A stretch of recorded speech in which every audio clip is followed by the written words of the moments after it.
KODX 미국 S&P 500 데일리 커버드 콜 OTM은 S&P 500 지수를 기반으로 한 커버드 콜 ETF입니다. 이 상품은 매일 만기 1일짜리 콜옵션을 행사 가격보다 약 1% 높은 수준에서 매도해 프리미엄을 얻습니다.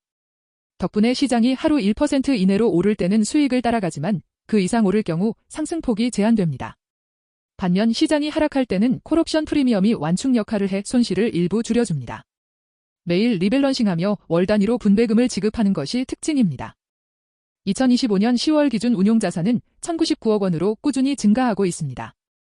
9월 분배금은 119원으로 월 1.24% 수준의 분배율을 유지했습니다. 이전 달인 8월과 유사한 수준으로 안정적인 인컴 흐름이 이어지고 있습니다.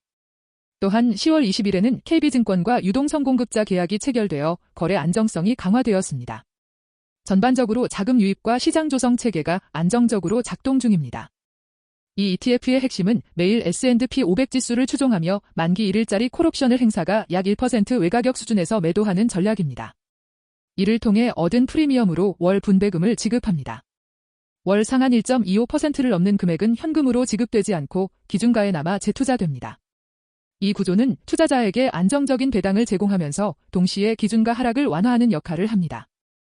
시장 변동성이 낮은 시기에는 옵션 프리미엄이 작기 때문에 월 분배금이 상한에 거의 닿지 않습니다. 이 경우 상한 제도가 수익률에 미치는 영향은 매우 작습니다. 최근 8월과 9월의 분배율이 1.2% 내외로 유지된 것은 이러한 저변동 구간의 전형적인 예시입니다. 즉, 평온한 시장에서는 상한이 총수익에 거의 영향을 주지 않으며 인컴이 일정하게 유지됩니다. 반면 시장 변동성이 높을 때는 옵션 프리미엄이 커지며 분배 재원이 상한을 넘을 수 있습니다. 이 경우 초과분은 현금으로 지급되지 않고 ETF 내부에서 재투자됩니다. 이런 방식은 단기적으로는 배당이 제한되는 것처럼 보이지만 장기적으로는 기준가 희석을 막고 복리 효과를 높이는 역할을 합니다. 실제로 고변동 구간에서는 상한이 총수익을 방어하는 장치로 기능합니다. 이 ETF는 하루 최대 약 1% 수준까지만 상승분을 추적하도록 설계되어 있습니다. 따라서 시장이 급등할 경우 추가 상승 이익을 얻기 어렵습니다. 그러나 이런 국면에서는 변동성이 높아져 옵션 프리미엄이 확대되기 때문에 상한과 재투자 효과가 동시에 작동합니다. 결과적으로 수익 제한과 인컴 안정성이 균형을 이루며 이 전략은 완만한 상승장이나 횡보장에서 강점을 보입니다. 투자 실무에서는 분배금 공지와 지급일을 매월 확인하고 거래 시 INAB와 실제 체결가의 괴리율을 점검하는 것이 중요합니다. 또한 거래량이 적은 시간대에는 지정가 주문을 활용해 체결 효율을 높일 필요가 있습니다. 최근 분배금이 상한 부근에서 형성되고 있는 만큼 초과 프리미엄이 ETF 내부에 재투자되어 장기 복리 효과를 낸다는 점에 주목할 만합니다.